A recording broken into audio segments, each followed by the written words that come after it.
Hello everybody, Markiplier here, and thank you guys so much for being with me through 1,000 videos. It's hard to even imagine how we've gotten from this point, and I really wanted to do something special for the 1,000 subscriber milestone, or not 1,000 subscriber, 1,000 video milestone, and I think this video is really going to explain to you guys how I got from point A to point B, and how you guys have helped change my life, because these things are really important to me because they tell how I became the person that I am, and I really do appreciate you guys for sticking with me.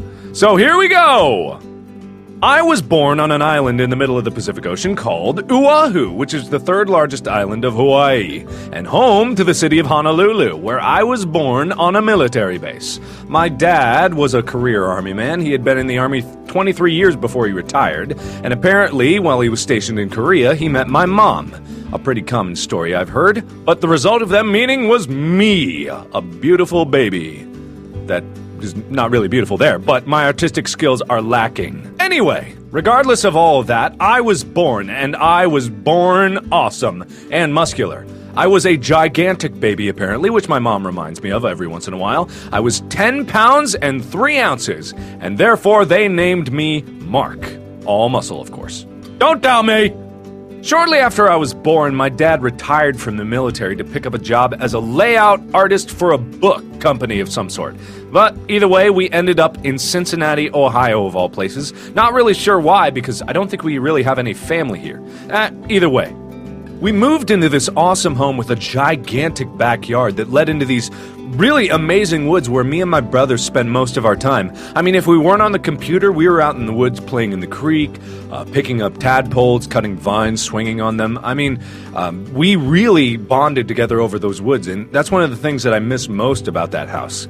But when we weren't in the woods, we were playing on this magical device called the computer that my dad introduced us to at a very early age. I mean, seriously, this thing blew my mind at the time because I could not imagine ever living without it. I mean, he told me stories about how computers were ancient and filled up entire rooms, but I was just flabbergasted that it could do what it did. I didn't even know about the internet back then. There were a few games on the computer, but the real experience that I got from gaming came from the Super Nintendo system that my brother got for Christmas. I mean, this thing was the reason that me and my brother are so close today, because we played so many games together with it. That's my brother over on the left. His name is Tom, and that's me on the right. As you can tell, I am still more awesome, but he's a pretty cool guy, and I don't think I'd be who I am today without him. Sadly, it wasn't all happy times back then. My dad and my mom fought a lot, and by fought a lot, I mean my mom fought a lot, and my dad had to reciprocate. She wasn't happy where she was, and, well, we didn't understand why, but me and my brother just tried to distract ourselves with video games. You know, try to ignore it what we can. But eventually, that stopped working. It was pretty inevitable, but the divorce finally came. I mean, we were pretty sad, but we were more sad to see our dad just kind of cave in.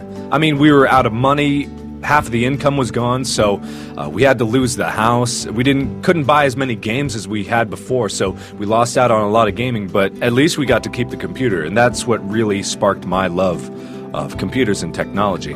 I should also mention that I was a pretty dumb kid. Me and my brother had a contest where we would try to jump as high as we could off the stairs and see who could land on a cushion at the bottom. I was gonna win, but I ended up cracking my skull open on the bottom step. This will make more sense later, but as I mentioned before, I was a dumb kid.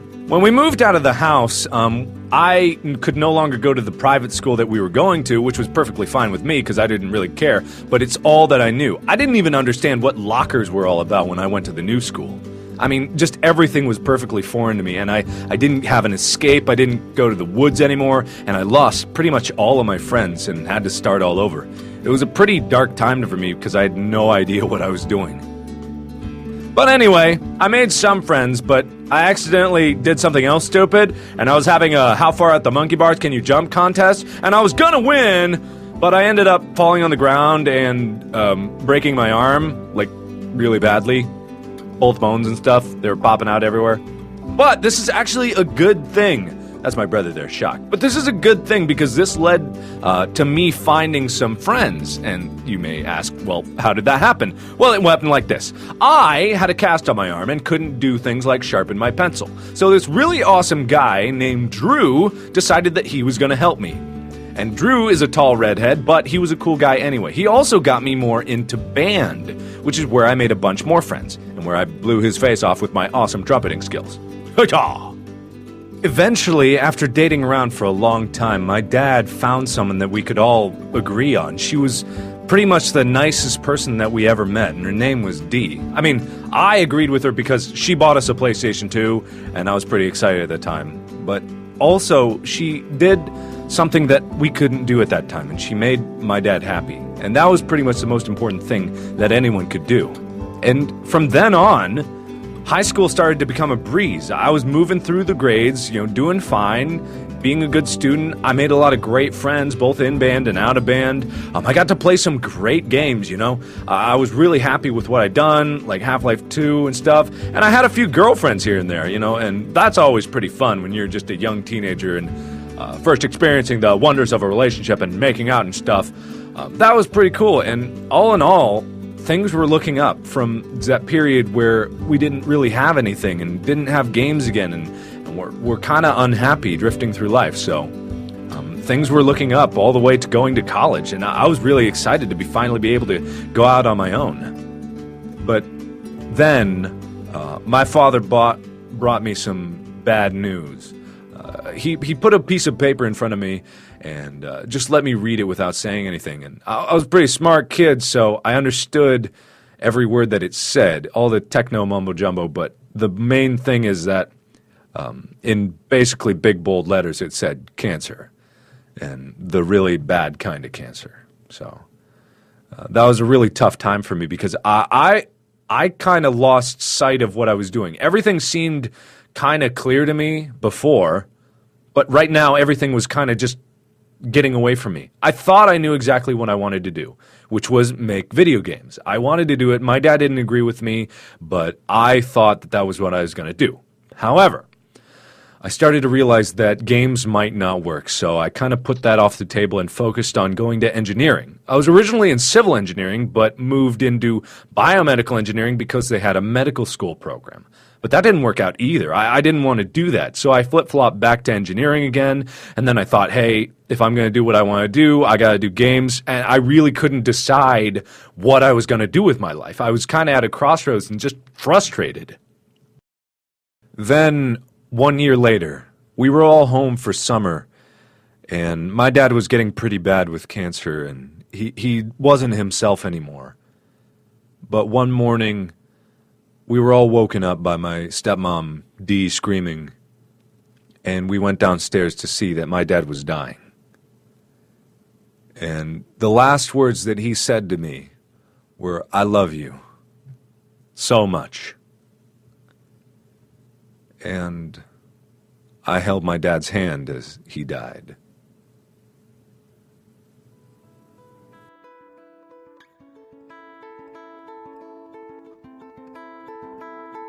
After my dad died, I became more confused than I was before because I was so far into engineering that I didn't think that I could get out anymore. And I was stuck in these mind-numbing co-op jobs that were literally me sitting at a computer 8 hours a day doing 2 hours worth of work and nothing else. It was absolutely horrible, and I didn't want to do that for the rest of my life. And I didn't have time for games, I didn't have an escape, I had no idea what I was going to do. So I kind of drifted for a few years. And I dated in and out, from girl to girl, but I eventually met this one girl who I kind of liked. She was really cool and really nice, and her name will be Barbara. That's what we're calling her for now. Her name will be Barbara with a C. But anyway, I finally brought her to my mom, who I was living with, because after my dad died, I didn't have my own place, and she did not approve, which made me mad, and she was kind of confused. I was very upset because my mom got so mad that she eventually kicked me out, and there's more to it than that, but that's basically the long and the short of it. So I got mad, and she got mad, and then I went off and get my own apartment, because I had a job at the time, that crummy co-op job, but it was still a job. Unfortunately, after I got my new place, my boss told me 3 days before I was supposed to come in for the new quarter that I didn't need to show up, which made me more mad. But I didn't yell at my boss, professionalism and all that.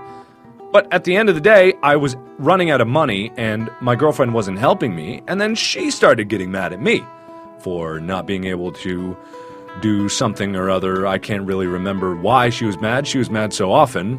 But eventually this caused a schism in the relationship, and the stress started to get to me. I was sadder and sadder than I was before, and I just couldn't be in the relationship anymore. But after we left each other, I was stuck alone in my apartment, and I didn't know what to do. And I had this suspicious pain in my side that turned into extraordinary pain in my side. And this extraordinary pain plagued me for a bit, until one day I woke up in so much pain that I had to go to the hospital. So I went to the hospital, where they told me that my appendix was about the size of a beach ball and needed to come out immediately. They also told me that I had a tumor the size of a fist in my adrenal gland, and that needed to come out too, but at a later date. So this was pretty shocking news, and on top of everything that had happened already, I was pretty much stressed enough as it is. But I managed to truck through it somehow, thankfully for reconciling with my mom, and my stepmom was still there for me. The surgeries went well, and I ended up recovering in the hospital for about 2 weeks, and had a lot of time to think about what I'd done. And the more thinking I did, the more frustrated I became.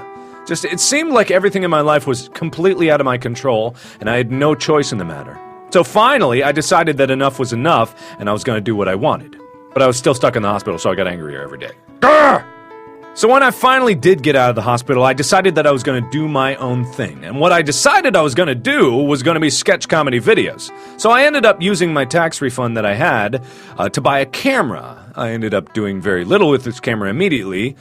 So I decided to focus on a few more things before I got started. I got better with my grades in engineering. I decided to dedicate myself to playing games that I wanted to play. And then eventually I decided that I was going to make my own identity on the internet. And more specifically, on YouTube, where I was able to start a channel that finally made me happy. I didn't even care that I didn't have that many subscribers in the beginning, because even the few people that did watch me, I was more than happy to do everything it took to entertain them. But as I kept playing, things started exploding. Like, the subscriber count went crazy, and now I have more subscribers than I know what to do with. And I'm just happy that anyone watches my videos. And that's what really changed my life, and it's happened very recently.